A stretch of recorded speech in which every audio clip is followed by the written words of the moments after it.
O meu temor, porque o mundo está realmente fora da curva por conta, né, do pós-2008, né, quando você ameaçava, né, uma recuperação global, e vem a pandemia, agora vem essa sucessão de choques pós-guerra da Ucrânia, etc. Mas, em algum momento, o mundo vai voltar à normalidade.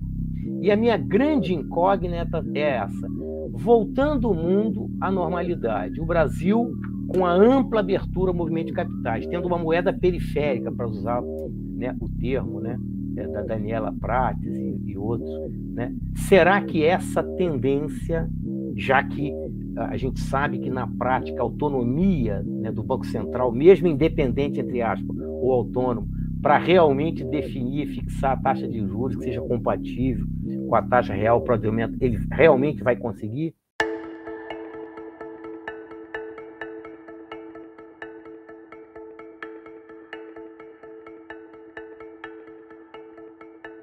Olá, sejam bem-vindos a mais um episódio do nosso podcast Missão Desenvolvimento. Eu sou Paulo Gala e hoje tenho a alegria, a honra e o prazer de receber meu amigo André Nassif aqui no programa para conversarmos sobre o BNDES, mais especificamente sobre o BNDES no século XXI, que é um título de um último trabalho publicado pelo André, que está muito, muito interessante. Eu acho que vai cair como uma luva aqui nas discussões que a gente tem feito no nosso podcast, debater o BNDES, lições sobre o passado, refletir um pouco sobre desafios futuros também. Então, para a gente é uma alegria muito grande poder receber o André. Antes de mais nada, André, pedir para você se apresentar um pouquinho para a turma que não te conhece aqui, nos contar o que você anda aprontando, o que você tem feito, e depois a gente já mergulha nesse debate de BNDES, que tenho certeza vai ser muito, muito legal. Seja bem-vindo, André. Muito obrigado. Eu que agradeço, Paulo. Para mim é um grande prazer, uma honra estar fazendo esse podcast com você. Eu acho que todo mundo quer participar do canal do Paulo, né? Enfim, eu tenho muita admiração pelo seu canal, porque eu estava contando isso acho que foi para Carmen Feijó. Eu disse assim para Carmen: eu admiro, né, o Paulo, né, para usar o termo popular, que tem um saco enorme, ou seja, para montar um canal. André Roncaglia também. Eu disse assim, eu jamais teria talento, nem talento, eu acho que eu teria uma certa preguiça mesmo, Dá né? trabalho. Porque de tudo dá trabalho, e você tem que ter, né, o domínio dessas tecnologias, enfim.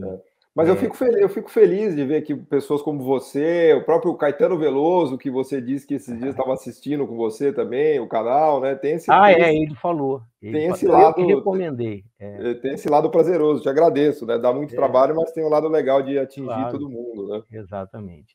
Então, você pediu para eu começar falando um pouco da minha trajetória, né? Eu vim do interior com 17 anos para fazer vestibular, né, de economia, né? Na época, né, curiosamente, eu estou ministrando, né, macroeconomia 1 para o primeiro período. Eu gosto muito de ministrar para o pessoal que está entrando, Tá na Federal na Fluminense? UF, Federal Fluminense. Universidade Que é Federal exatamente Fluminense. o momento que você vai ganhar, né, os alunos para turma, né? E aí eu já começo logo dizendo a eles: olha, eu tenho quase certeza que a maioria de vocês, né, não sabe exatamente do que se trata a economia, porque, né, eu mesmo, quando entrei, eu não tinha precisamente, né, eu não tinha uma precisão, né, do objeto principal da economia. Mas como é que eu escolhi, né? Porque eu fui descartando, eu não gostava da área de engenharia, nem de medicina, nem de biomédica. E como eu gostava muito de história, geografia humana, etc., eu fui bater em economia e não me arrependi, né? Isso é que é interessante, não me arrependi, porque a UF, e depois eu fui fazer mestrado na UFRJ, né? E depois voltei. Acabei não fazendo a tese, porque eu era do Banco do Brasil, né, mas emprestada à antiga Cassex, não sei se você lembra, a Carteira de Comércio Exterior do Banco do Brasil, que era, né, o órgão que executava, né, a política de comércio exterior no Brasil. Na prática, ela quase exercia algumas funções normativas em nome do Consex. Mas aí depois, passados eu acabei perdendo o prazo e tal. Eu não fiz a tese porque eu não quis fazer naquela ocasião. Eu acabei tendo que fazer ANPEC de novo, né? E aí acabei fazendo mestrado na UF, mas dessa vez a tese vai sair, né? Então Enfim, você fez mestrado na UF e na UFRJ. na UFRJ eu fiz os créditos, mas cheguei a começar uma tese com o Cardim, né, sobre Schumpeter, depois desisti, depois pensei em fazer alguma coisa na área de comércio exterior, porque eu estava na Cassex, desisti. Enfim, aí houve uma oportunidade para eu fazer 2 anos depois, né, com bolsa do governo italiano, a Cassex me cedeu, né, um curso de especialização na CEPAL, de quase 1 ano. E aí, né, teve toda aquela revisão, né, das disciplinas nucleares de economia e a especialização era em políticas públicas, política industrial, etc. Aí eu falei, não, eu vou refazer a ANPEC. A UFRJ disse que os créditos tinham caducado, eu tive que fazer de novo. Eita, caramba, tem que ter paciência, né? Fazer mas, ANPEC haja paciência. Mas dali eu acabei descobrindo, digamos assim, né, que eu tinha uma vocação mais acadêmica mesmo, né? Enfim. E eu pedi demissão do Banco do Brasil, né, para fazer doutorado, né, em economia. Você foi corajoso, hein? Você trocou a carreira ali, né, no Banco do Brasil. Mas não me arrependi, né? E aí é curioso porque eu tinha a intenção, então, de, no doutorado, né, fazer concurso para a universidade, né, como eu fiz depois. Só que, na época, era no governo FHC, né, que ficou, né, os concursos para as universidades federais ficaram congelados um bom tempo e tal. E aí eu estava desempregado, né, enfim, eu não podia, né, ficar. Estava dando aula em faculdades particulares e tal, é uma coisa meio incerta. E aí surgiu o concurso para o BNDES, eu fiz, né, e foi um lugar muito bom, né? O BNDES é uma instituição maravilhosa para se trabalhar, ou seja, o corpo técnico é de altíssima qualificação, enfim, e você pode trabalhar em diversas áreas, né? Você pode trabalhar na área de mercado de capitais, na área de análise de projetos, né? A maior parte do tempo eu trabalhava no departamento econômico, que era, né, a gente costumava brincar dizendo aqui tem uma universidade dentro do BNDES. É verdade, o departamento de pesquisa é enorme, né? Para fazer pesquisa. E aí, quando surgiu um concurso para professor na UF, efetivo, né, para carreira, né, raramente as universidades fazem concurso para regime parcial, 20 horas. O concurso é o mesmo, prova didática, escrita, de títulos, né, mas surgiu uma vaga, né, para 20 horas, aí eu vou tentar ver se essa vaga é minha, né, enfim. Eu tive que ficar um tempo trabalhando parcial, porque eu sabia que ao me aposentar, eu poderia converter meu regime. Mas você tem um vínculo ainda com o BNDES, não? Não, eu me aposentei. Você está aposentado por lá e está agora full time na UF. Na UF, exatamente. Entendi. Né? E o doutorado foi na UF que você fez o doutorado, que eu te interrompi? Não, FRJ. E você fez na FRJ, tá? Eu fiz tese de doutorado com Mário Poças. Né? Que legal. É interessante porque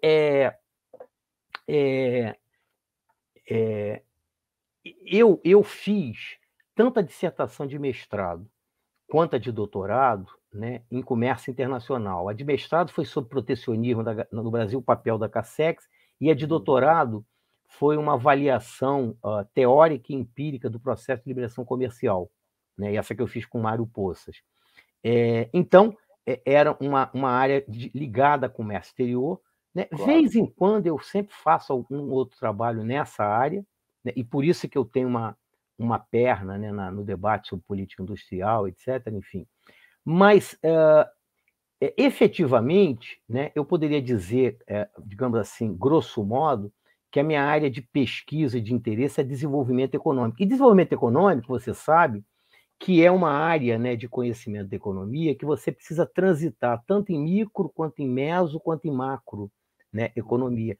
Tem, digamos assim, um custo, né, alto que você não se especializa, né, praticamente em nada, mas é muito mais prazeroso.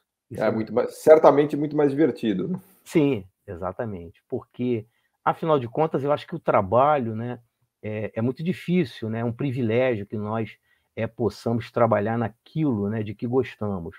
né? Mas quando isso acontece, né, e que você consegue trabalhar se divertindo, né, que é o meu caso, eu acredito que seja o seu, é muito bom. Né? Eu gosto muito de trabalhar. Isso transparece quando a gente lê seus textos, suas pesquisas, isso é bem claro, né? Aliás, quando você lê, né, alguém que escreveu com prazer, com gosto, aparece, né? É uma coisa que fica clara ali. Mas conta um pouco da ideia de fazer esse trabalho sobre o BNDES, né, do BNDES no século XXI. Fala para a gente aqui um pouquinho Então, veja, eu não sou um especialista em BNDES, isso que é interessante, né? Mas eu estou muito insatisfeito, né, com o rumo. Eu acho que todos nós estamos insatisfeitos com o rumo que o Brasil tomou, principalmente depois da década de 2000, né? Veja, o processo de estagnação da economia brasileira remonta ao início da década de 80, mas entre 80 e 94, né, os problemas são mais ou menos bem explicados, porque você teve o problema da crise da dívida externa, que reverberou, né, no processo de inflação crônica, quer dizer, toda a imbricação entre problema da dívida externa com dívida interna, que levou, né, a inércia inflacionária, né, são questões que estavam ali ligadas. Então, essa questão a gente sabe, né, que entre 80 e o Plano Real, né, você tinha esse problema, né, que estaria para ser resolvido. Uma vez que o foi, né, bom, seria a hora de você repensar o longo prazo, ou seja, deixar de ter uma visão curto-prazista, ou seja, uma obsessão de que é preciso permanentemente, né, você criar um ambiente de estabilidade, algo totalmente refratário, né, a desenvolvimento econômico, ou aos economistas, né, cujas raízes vão a Smith, mas que perpassam por Marx e Schumpeter, né, o que não quer dizer que a estabilidade não seja importante, mas ela não é condição suficiente. Então, eu tenho uma certa insatisfação com isso, né, e eu tenho feito, eu tomei, digamos assim, quase a incumbência de fazer um artigo por mês e submeter ao editor do Valor, no caderno de opinião. Em janeiro eu fiz um sobre em defesa da política industrial. Logo na sequência eu fiz do BNDES. O BNDES ficou um texto muito grande, né? Onde eu vou publicar isso? Eu pensei na Ilustríssima, mas aí depois eu desisti, aí eu mandei o texto para o André Lara Rezende, que me convidou, já tinha me convidado para participar do Núcleo de Economia Política do SEBRE, e ele gostou muito do texto e pediu que eu apresentasse, né, no SEBRE, né, no núcleo do qual faz parte o André, o Leonardo Bulamac, Zé Roberto Afonso, Pio Borges, outros, né? Enfim. E aí saiu essa versão maior no SEBRE e eu fiz uma versão menor para o Valor. Veja, o BNDES, né, eu acho que no texto, né, tem um pouquinho de cada coisa, né, mas ele tem aí, eu poderia, grosso modo, separar, né, a atuação do BNDES em 4 fases. A primeira, que foi a que vai de sua criação até, né, o início dos anos 90, digamos, o período da substituição de importações e a crise, né, da década de 80, né, em que o BNDES se articulava com as demais instâncias, né, de política industrial brasileira, se articulava com... Era um dos grandes players, né, de política industrial, né? Sim, junto com a Cassex, com o Consider, junto com o CDI, né? Enfim, então, digamos, a Cassex, né, tinha o papel, vamos dizer assim, de monitorar, né, praticamente com mãos de ferro, né, o processo de licenciamento, entre aspas, das importações, ou seja, proteger o setor industrial nascente, digamos, da concorrência estrangeira, usando, né, uma parafernália, de forma exagerada, diga-se de passagem, de instrumentos, né? E o BNDES também... quer dizer, o que eu quero dizer é que todas essas instituições atuavam de forma relativamente discricionária, né? Principalmente ali na época, né, da ditadura militar e tal. Mas o fato é que atuava de forma discricionária, mas tendo como objetivo o processo de desenvolvimento. Isso pode ter mil problemas, ou seja, a gente conhece principalmente os problemas de ineficiência estática na alocação de recursos, mas eles não reverberavam em eficiência dinâmica, porque, afinal de contas, a economia cresceu, né, entre a década de 50 e 80, 7,5%, e a produtividade crescia quase 4,5% ao ano do trabalho. Isso mudou depois.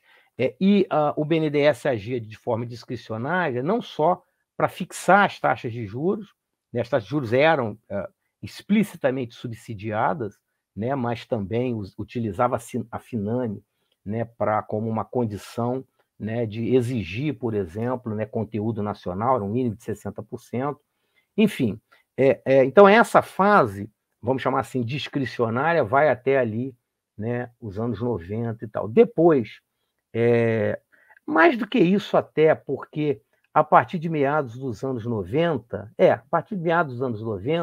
é que entra a fase, né, em que o BNDES se concentra no processo de privatização. Não que os grandes projetos, ele tenha abandonado os grandes projetos, né, de investimento, mas, em geral, muito mais concentrado, né, no financiamento, né, direto ou indireto, né, do processo de privatização no Brasil. O FHC que faz essa grande mudança, botar o BNDES como um agente da privatização, né, para ajudar a vender. Inclusive, algo que eu não sei se eu acho relativamente questionável, que por exemplo, quando ele cria o conceito de empresa, né, brasileira, ou seja, deixa de discriminar para fins de financiamento, né, empresa nacional de empresa estrangeira. Então, a empresa estrangeira não podia ter acesso aos financiamentos do banco em recursos de reais, já que elas têm acesso, né, praticamente de forma ilimitada ao mercado de capitais estrangeiro, enfim.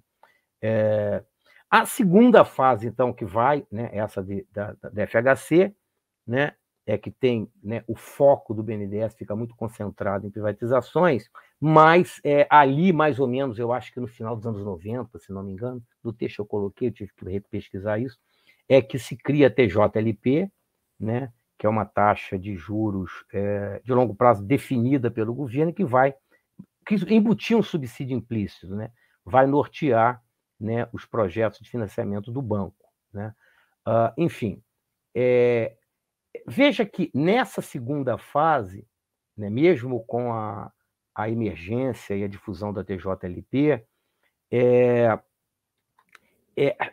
veja, foi também um período em que a discussão e a prática do que a gente chama de política industrial, né, ficou para escanteio, ficou relegado a, né, segundíssimo plano. Ou seja, o Brasil, nesse período, até, digamos, o final do segundo mandato do FHC, abandonou, né, o que a gente começa. O Malan usava aquele lema lá de melhor política industrial é não ter política industrial, que aliás é uma frase do Gary Becker até, né? A melhor best industrial policy é não ter onda industrial policy. E veja, você falou no Malan, eu me lembro que teve uma série de seminários parecidos, eu acho que foi em final de governo, né? Eu acho que no final do segundo mandato do governo, o próprio BNDES fez um seminário, né, sobre temas variados, né? Foi muito maior do que esse recente que foi feito no banco, e nesses seminários participaram especialistas não só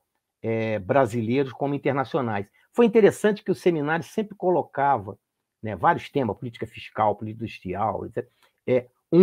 Né, de uma linhagem mais, né, ortodoxa e de uma linhagem, né, mais heterodoxa.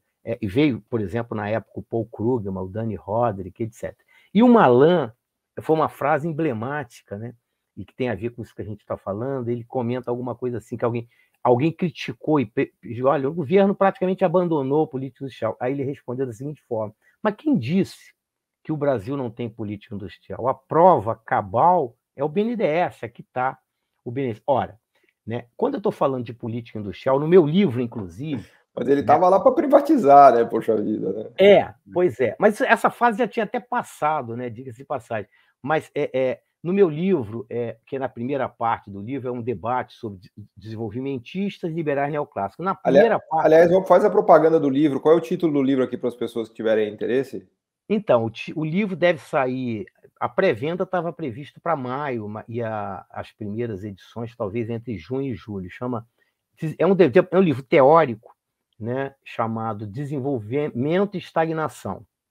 O debate entre desenvolvimentistas e liberais neoclássicos. Note, é um livro teórico, mas você até disse que esse programa é um programa amplo, que tem um público amplo, mas ele foi escrito, né? Eu tomei o desafio de escrever, né? Não diria que eu consegui ser bem-sucedido 100% nisso, mas diria que 80% talvez. Num livro, numa linguagem acessível, tá, a um público maior que não economistas. Ou seja, eu mantive o rigor acadêmico, mas fazendo uma linguagem mais acessível. Por isso que ele tem uma quantidade de rodapés explicativos, conceituais, etc. E é um livro teórico porque a minha ideia seria discutir os 40 anos de estagnação no Brasil. Só que aí eu me animei e começou a parte teórica ficar grande. Falei, não, agora eu vou fazer duas coisas. Primeiro eu faço esse, depois, agora eu vou passar para o do Brasil. Mas aí, voltando lá ao BNDES e ao Malan, né, no meu livro, no capítulo conclusivo, né, que é o capítulo normativo desenvolvimentista, o título é Em Defesa das Políticas Nacionais de Desenvolvimento. E eu defendo a seguinte tese ou argumento, né, quando você captura o conceito de política industrial pelos neo-schumpeterianos, eles trabalham com um approach, né, de Sistema Nacional de Inovação, que é entender a política industrial, né, de forma sistêmica, em que não só os instrumentos estricto sensu de política industrial e política comercial, mas também toda a base de ciência e tecnologia, educação, regulação, infraestrutura e a política macro estão articulados. Ora, então, nesse caso, eu posso conceituar e fazer uma equivalência entre políticas industriais nessa perspectiva integrada com os planos nacionais de desenvolvimento, que tem toda essa coordenação, né? Então, eu acho que esse é o melhor argumento para rebater, né, a ideia do Balan. E aí, para tentar voltar lá, né, nessa fase, então, né, que foi a segunda fase, a política industrial ficou relegada a segundo plano, né, e quando o Lula entra em 2003, é que vem, né, o revigoramento das políticas industriais. Ou seja, é interessante que chegou a ser aceito, né? Eu me lembro que não houve resistência, né, de toda sorte. A primeira política industrial lançada no governo Lula, em 2004, foi a PITS, né, Política Industrial, Tecnológica e Comércio Exterior. Ela foi bastante tímida, porque eu me lembro que no ano anterior eu tinha feito um TD no BNDES, cujo título era uma proposta de política industrial para o Brasil, uma coisa assim. TD, texto para discussão. Texto para discussão, né? E esse texto para discussão... Você fez, isso você fez na época. Eu fiz, Ele tinha muito mais a cara da política industrial do segundo mandato do Lula, que foi a política de desenvolvimento produtivo, do que a PITS. Quando saiu a PITS, eu fiquei muito decepcionado, porque foi muito tímida, muito limitada a 4 ou 5 setores. A PDP, né, foi uma política industrial mais ampla, né? Tudo bem, aqui no Brasil a gente peca um pouco, né, pela falta de seletividade, mas uma característica da PDP, portanto, na volta, né, das políticas industriais, é que ela colocava corretamente no foco, né, a inovação e o investimento em infraestrutura, né? O BNDES, inclusive, participou ativamente do design da PDP, etc. Qual foi, a meu ver, e depois veio o Plano Brasil Maior da Dilma, né? Qual foi o problema de ambos os planos? O Plano Brasil Maior, eu tenho uma crítica bastante contundente, que é a ideia, e eu acho que essa crítica se estende à política econômica do governo Dilma. A gente precisa, né, fazer uma autocrítica do que estava errado ali. O governo Dilma, eu acho que ele ficou um pouco nervoso e preocupado com a desaceleração da economia brasileira a partir de 2011. Isso tinha a ver com problemas internos, mas também com problemas externos. A questão já era a rebarba um pouco da pós-crise de 2008, a crise da zona do euro, etc. E como é que ela respondeu isso? Com subsídios, né, do lado da produção. Ou seja, é interessante que eu acho que o ex-ministro Guido Mantega pensava fazer uma política keynesiana, mas era uma política supply side, né, econômica na prática. Isso acabou, né, não Eles dando certo. desoneraram ali mais de 100 bilhões por ano, né? Sim, e outra coisa, o que começou, né, restrito a um conjunto de setores, e que talvez estivesse correto ali no imediato, pós-crise, o PSI também foi outra farra, que virou uma farra, estava correto o PSI, Programa de Sustentação do Investimento do BNDES, que embutia subsídio explícito, com recurso do Tesouro. Né? O PSI estava correto para responder à crise, como fizeram a Índia, né, e outros países de desenvolvimento. Mas ele se estendeu um pouco como uma espécie de instrumento coadjuvante do governo Dilma. Né? Então, eu tenho a impressão de que o fracasso, né, da política industrial do governo Dilma tem a ver com isso, mas onde que estão os frutos, né, das 3 políticas industriais do governo do PT? A PITSE, a PDP e a Plano Brasil Maior. Né? Aí, eu tenho a impressão, eu não fiz um trabalho, digamos assim, de mensuração estatístico-econométrica disso, mas eu tenho uma hipótese, né? A hipótese é que, nesse caso, a gente não pode jogar tudo na conta, né, dos governos respectivos, Lula 1, 2 e Dilma 1, mas sim na política macroeconômica. Daí, né, a superimportância de que a política industrial, como faz a Índia, por exemplo, tem algum tipo de coordenação implícita com a política macro. Porque se você tem uma política macro, um regime macroeconômico, que mantém as taxas de juros reais, né, recorrentemente muito altas no Brasil, né, e a taxa de câmbio em tendência, né, de apreciação, ou seja, a taxa de câmbio entre da década de... Ou seja, ao longo da década de 2006, 2007, até praticamente 2015, a crise, né, estava muito apreciada, ficou entre 20% e 30% sobrevalorizada, em média, dependendo do deflator que você usa. Olha, não há política industrial que dê certo, né, numa situação dessa. Né? Enfim, e veja, eu estou preocupado porque a taxa de câmbio brasileira ficou... Ainda provavelmente eu não fiz mais o cálculo de estimação, né, da taxa de câmbio real, né, de equilíbrio de longo prazo, ou a taxa de câmbio que o Bresser chama de equilíbrio industrial, que seria uma taxa de câmbio real competitiva, eu e a Carmen e Eliane chamaríamos de ótima, etc. Mas ela teve um overshooting, ou seja, super depreciada, mas esse foi um ponto fora da curva. Né? O meu temor, porque o mundo está realmente fora da curva por conta, né, do pós-2008, né, quando você ameaçava, né, uma recuperação global, e vem a pandemia, agora vem essa sucessão de choques pós-guerra da Ucrânia, etc. Mas, em algum momento, o mundo vai voltar à normalidade.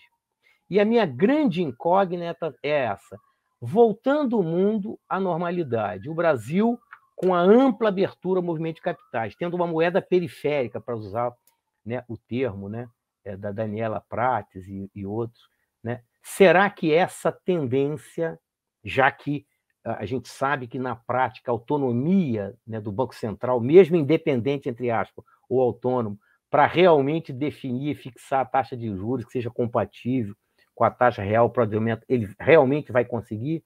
Né? Eu tenho dúvida. Quer dizer, em suma, eu tenho dúvida se essa tendência... O câmbio pode voltar a se apreciar com força de novo, a taxa de câmbio. Né? Eu espero que... Veja, e nesse caso, eu acho que tem que ter algum antídoto do lado da política econômica. Né? E é nesse caso... Mas aí, André, só para não perder, a gente está falando da terceira fase, né? Que é essa que é do Lula, Dilma, dos 3 planos, né? Que você chama.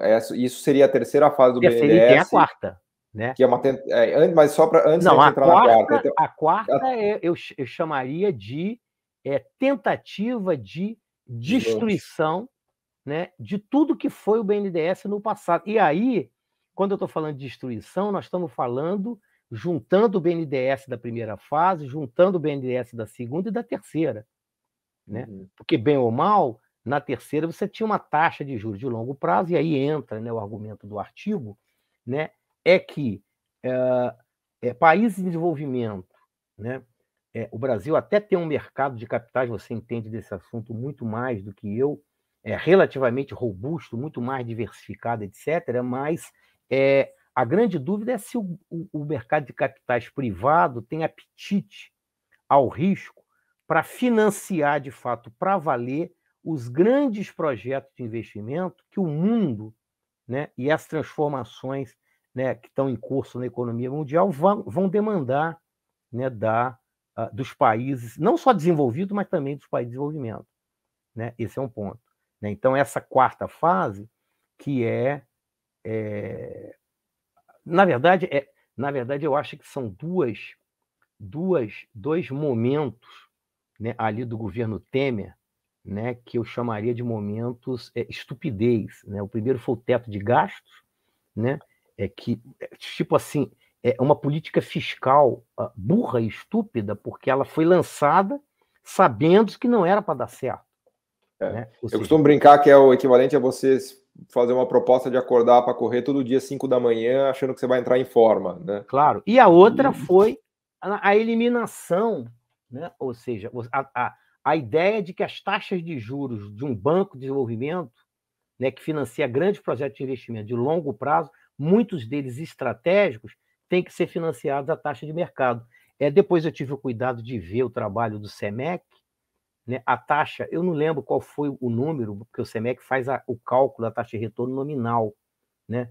E quando você pega as últimas TLPs, né, ou seja, o financiamento, né, a taxa efetiva, juntando a TLP com o IPCA, né, estava acima da taxa média de retorno, né, sobre o capital, não é de um ano, mas em vigor no país nos últimos 6 ou 7 anos. Ou seja... Até que a carteira do BNDES caiu de R$1 trilhão para próximo de 600 bilhões de reais. Caiu quase pela metade o balanço, e os financiamentos que chegaram a atingir 4% do PIB caíram para 1% do PIB. Né? Teve um esvaziamento brutal. Né?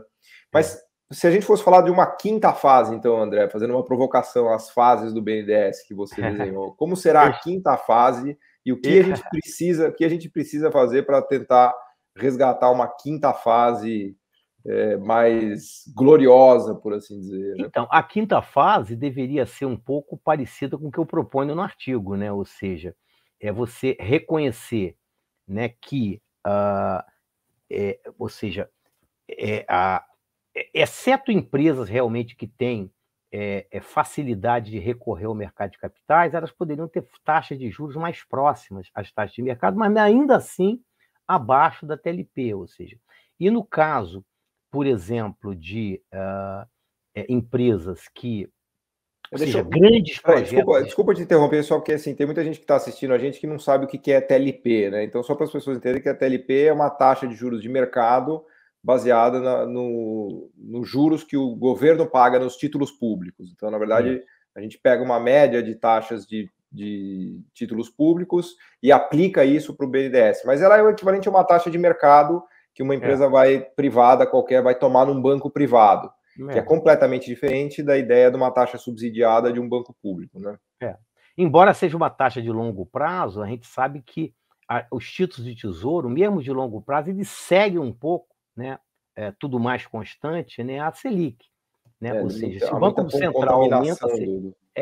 a não ser em fase, ou seja, em que, de incerteza generada que o Banco Central eventualmente estivesse caindo a Selic, né, o mercado, né, estaria apostando, né, numa taxa de um aumento, até ele vai no sentido contrário. Mas, em geral, em condições normais, o Banco Central aumenta a Selic, né, o mercado, a curva de juros vai junto.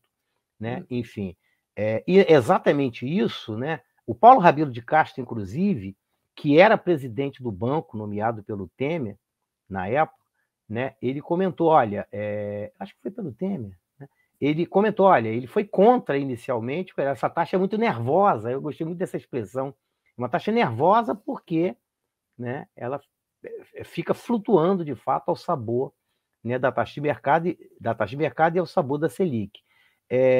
Enfim, então, em projetos estratégicos, né, até levando-se em conta que também, politicamente, né, é difícil você defender, né, uma taxa de juros com subsídio, né, digamos assim, explícito, principalmente no momento em que o governo de uma outra contraparte, né, propõe, né, uma política de compromisso com a responsabilidade fiscal. É importante, né, eu acho que demarcar, né, para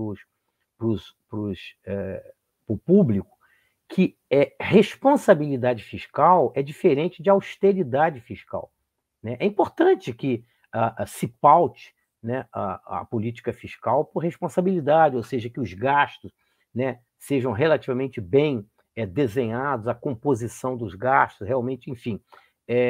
Mas a ideia de austeridade implica, né, uma ideia de que os gastos públicos, com proporção do PIB, têm que permanentemente cair, né, ao longo do tempo, e uma vez que caiam, né, permanecer estável, apesar, né, do aumento da população, etc, etc. Então, isso não faz, né, sentido.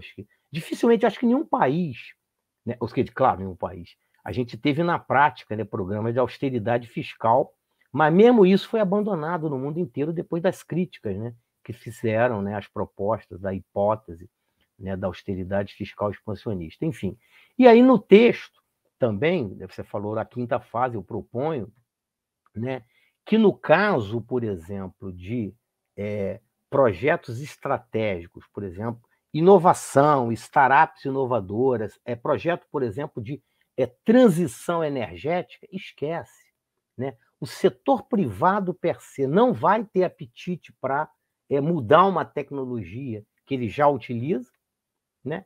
Não, o setor privado, estou falando do empresário produtivo. Se ele não tem, tampouco ele terá, inclusive, demanda para ir, né? Nesse caso, o governo tem que se adiantar, né? Ou seja, o que a Mariana Mazzucato chama de ter que construir, ajudar a construir novos mercados, nesse caso, novas tecnologias.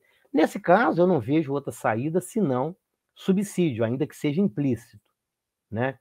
Por isso que no texto eu digo que, quer dizer, eu proponho que no caso de subsídios e que envolvam, né, eventualmente que envolverem recursos do Tesouro, que estejam previstos de forma clara, transparente no orçamento, né? Enfim, isso não é nenhuma...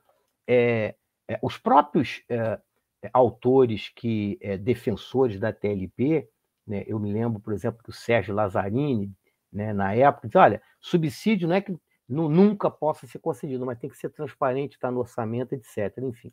Mas aí, Paulo, isso é o que eu proponho, né?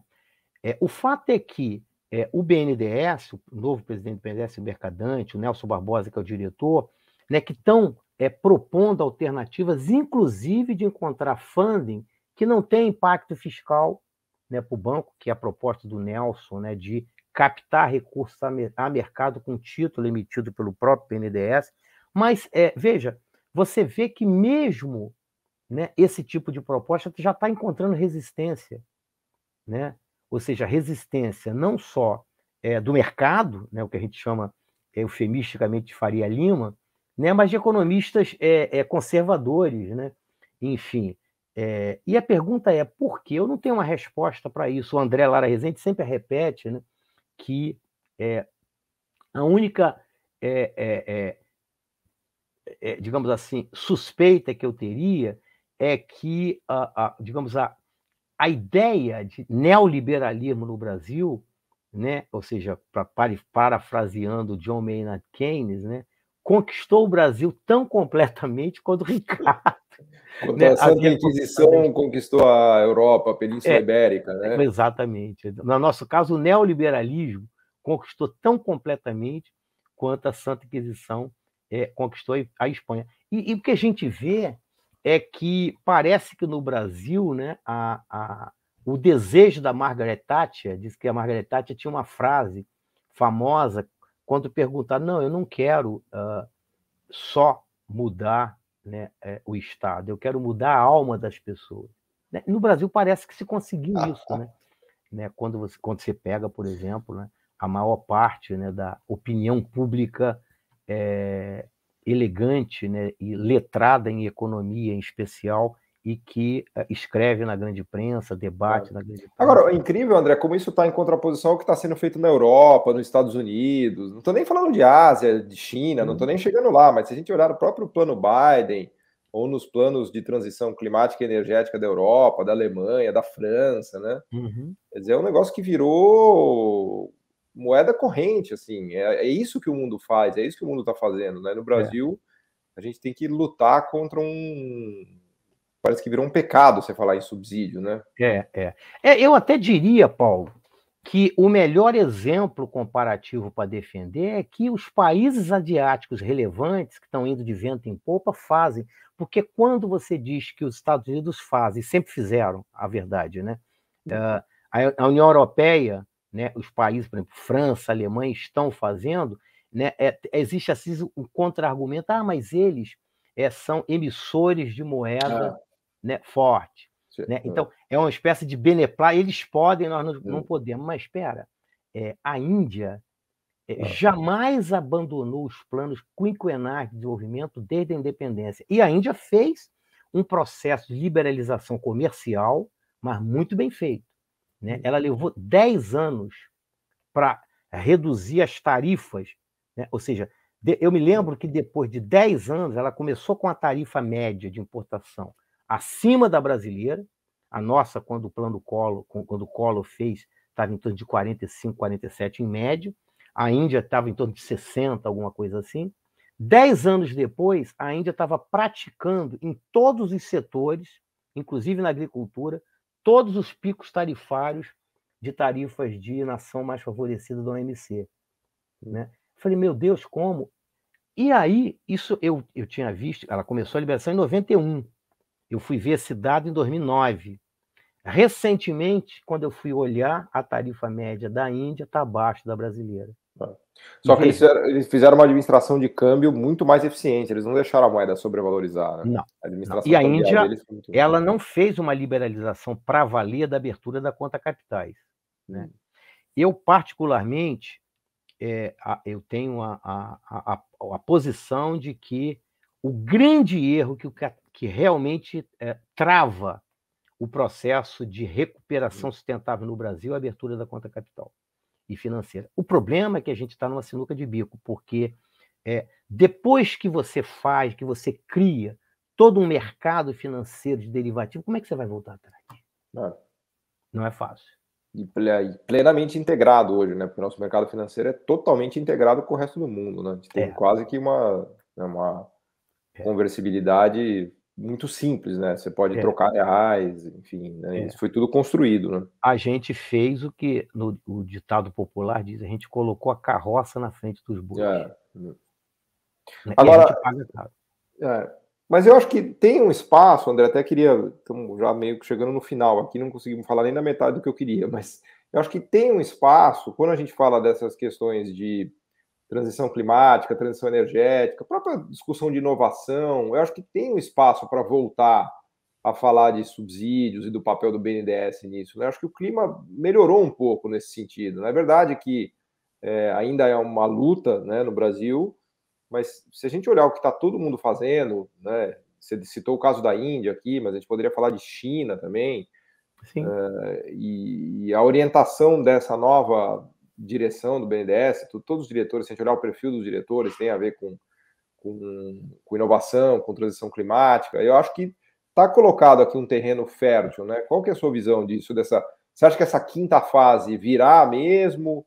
Como é que tá a sua impressão do que a gente tem adiante? Não, eu espero que sim, né? Eu espero que sim. É engraçado, você tem uma visão mais otimista do que eu, porque o que eu. Não é que eu tenho uma visão pessimista.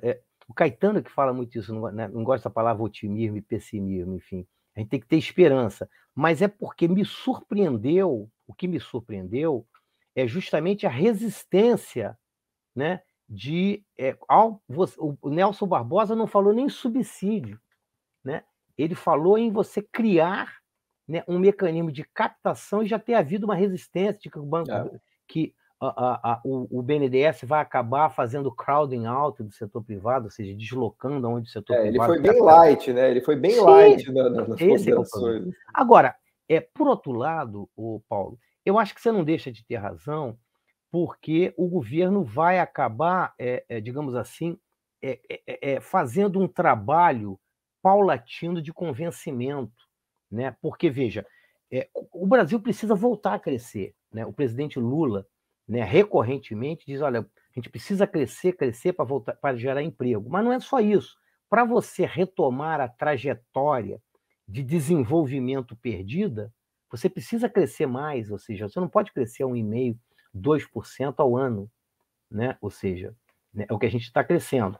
E aí tem uma questão interessante que o que o momento atual do meu modo de ver, né, é um pouco similar, mas paradoxalmente diferente ali de 2003, quando o Lula tomou posse do segundo mandato. Você tinha uma política monetária muito dura que naquela época, né, era plenamente justificada, que a gente tinha saído de um mega ataque especulativo que, digamos, ele se estendeu por causa daquela transição, né, de incerteza durante a passagem do FHC para o Lula, que o mercado, né, digamos, desconfiava ou suspeitava que o Lula fosse romper contrato, nada disso ele fez. Então, o Banco Central jogou a taxa de juros, né, para a Lua na época, né? E veja, ela ficou, né, as taxas de juros ficaram, em média, muito altas, até eu comento nisso no artigo que eu fiz sobre o Banco Central da gestão Meleri, ali na crise de 2008, a gente estava com a taxa de juros de 13,75%, coincidentemente, em termos nominais era a mesma coisa, em reais era em termos de 8%. Mas veja, na época, né, quem fazia o papel de crítico das taxas de juros dentro do governo era o José Alencar, que era o vice-presidente, que o Lula está fazendo agora, né? Mas qual foi a saída do Lula, na época, do meu ponto de vista, correto, né? E, na verdade, isso saiu da cabeça da Dilma, foi um plano extremamente engenhoso. Bom, a gente não pode esperar muito leite de pedra da política do Banco Central. E veja que o Banco Central não era autônomo. Ele tinha autonomia operacional. Veja, ele não se meteu com a política do juros, reclamava, etc. Então, vamos fazer um plano. Na época, havia metas de superávit primário, portanto, responsabilidade fiscal. Vamos fazer um plano. Foi preciso ter o beneplácito do FMI, a gente estava saindo, né, daquela política, né, de acordo com o FMI, para tirar, né, alguns gastos de investimento da meta de superávit. E aí lançou-se o PAC, né, o Programa de Aceleração do Investimento, que a gente sabe, eu me lembro que foi um plano total da ordem de 500 bi, mas não era o governo que ia mobilizar esse recurso. O governo entrava com algo muito menor que 50 bi, mas era um plano que conseguiu, digamos assim, ativar, né, o animal spirit, para usar o termo do Keynes, empresarial privado. E a economia decolou. Ou seja, aquilo que a Laura Carvalho chama de mini boom ou milagrinho, tem a ver com isso. É claro que houve um ambiente também externo de boom dos preços das commodities, etc., mas o PAC, né, não há dúvida de que foi um plano importante. Qual é mais ou menos similar, mas um pouco diferente, porque a gente precisa agora, a pergunta que eu lhe faço, né, que eu jogaria para você o que vai dar, né, digamos assim, o acionamento do motor no Brasil hoje? Por quê? Porque na época a gente tinha uma política monetária contracionista, uma política fiscal, né, que tinha a responsabilidade, né, de compromisso com o superávit, que foi um compromisso do governo, e aí depois, já no segundo mandato, é que se lançou o PAC. O problema é que agora nós temos uma política monetária muito dura, injustificadamente dura, porque as taxas de juros já eram para estar caindo, né? Nós temos um programa de arcabouço fiscal engenhoso, enfim, tem um mecanismo contracíclico. Eu esperaria alguma coisa, eu só estou um pouco preocupado com, né, eu gostaria de ter um plano que tivesse um pouco mais de válvula de escape para investimento público. Não tem. Em política, né, em economia, muitas vezes é o politicamente viável. Mas é um plano de responsabilidade fiscal, mas não é teto, não tem a burrice do teto. Então, o meu ponto é, o que vai, né, já que esse plano depende, né, do aumento da arrecadação, em termos absolutos, depende de crescer mais, o que é que vai dar o start? Né? Essa é que é a minha É preocupação. Eu acho que o único caminho é o corte da Selic mesmo, né, André? Não vai ter muito jeito. Pode demorar mais, pode demorar menos, mas com a Selic nesse patamar, nada mais vai funcionar, né? Não, é muito difícil ter qualquer plano, inclusive de investimento nos moldes do PAC, né? Se a Selic estiver muito alta, ela joga contra todo mundo. Né? É porque eu tenho visto o presidente já... Eu não vi os detalhes, mas ele está preocupado em reativar o PAC, né, revigorar o PAC. Eles devem soltar alguma coisa nessa linha. Né? Enfim, eu estou respondendo a sua pergunta, que eu acabei não respondendo. Eu tenho a impressão de que mais cedo ou mais tarde, ou seja, porque, veja, o BNDES ele precisa criar, né, um design novo, diferente das novas linhas de financiamento, que a gente chama lá dentro de novas políticas operacionais, inclusive incorporando nesses novos setores eólica, solar, transição energética, inovações, etc. Então, mais cedo ou mais tarde, mas não basta só ele anunciar, né, as novas linhas e as novas políticas operacionais. É preciso haver demanda, né, por financiamento do setor privado. Né? Então, eu tenho a impressão de que, uma vez que haja demanda, vai ficar mais, talvez, viável politicamente, né, a defesa, não só a defesa teórica, mas também das experiências em curso, né, na economia mundial, incluindo países desenvolvidos e países em desenvolvimento. Boa. E é o que você falou, essa demanda ela depende da volta do crescimento e depende da queda de taxa de juros e, eventualmente, novas modalidades de juros também no BNDES. Talvez não uma TJLP, como no passado, mas outras modalidades de subsídios, né, especialmente ligados a questões ambientais, questões de inovação. Né, até porque, Paulo... viabilize, né?